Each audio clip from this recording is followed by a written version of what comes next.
ಪುಣ್ಯವಾದದ್ದು. ಕನ್ನಡಿಗರಾದ ನಾವು ಶ್ರೀ ಗಂಧದಬೀಡು ಶಿಲ್ಪಕಲೆಯ ತವರೂರು, ಸಾಂಸ್ಕೃತಿಕ ನೆಲೆವೀಡು.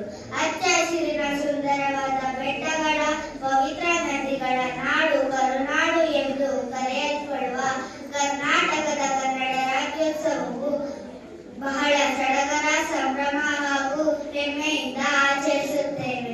ಕನ್ನಡ ನಾಡು ಪ್ರಾಯಶಃ 2000 ವರ್ಷಗಳ ಇತಿಹಾಸವನ್ನು ಹೊಂದಿದೆ. ಕದಂಬರ ಕಾಲದ ಅರ್ಮುಡಿ ಶಾಸನದಲ್ಲಿ ಹುಟ್ಟಿ, ರಾಷ್ಟ್ರಕೂಟರ ಕಾಲದಲ್ಲಿ ಕವಿರಾಜ ಮಾರ್ಗದಲ್ಲಿ ಬೆಳೆದು, ರನ್ನ ಪಂಪರಿಂದ ಪೋಷಿಸಲ್ಪಟ್ಟು, ಪೂರ್ವದ ಹಳಗನ್ನಡ, ನಡುಗನ್ನಡ, ಹೊಸಗನ್ನಡ ಎಂದು ರೂಪಾಂತರಗೊಂಡು, ಸಂವಿಧಾನದಲ್ಲಿ 22 ಭಾಷೆಗಳಲ್ಲಿಯೇ ಕನ್ನಡ ಭಾಷೆ ಅತಿ ಹೆಚ್ಚು ಎಂದು ಜ್ಞಾನಪೀಠ ಪ್ರಶಸ್ತಿಗಳನ್ನು ಪಡೆದು ವಿಶಾಲ ಸಮೃದ್ಧ ಸಾಹಿತ್ಯವಾಗಿ ಬೆಳೆದು ನಿಂತಿದೆ. ರಾಷ್ಟ್ರಕವಿ ಕುವೆಂಪು, ವರಕವಿ ಬೇಂದ್ರೆ, ಕಡಲ ತೀರದ ಭಾರ್ಗವ, ಶಿವರಾಮ್ ಕಾರಂತ,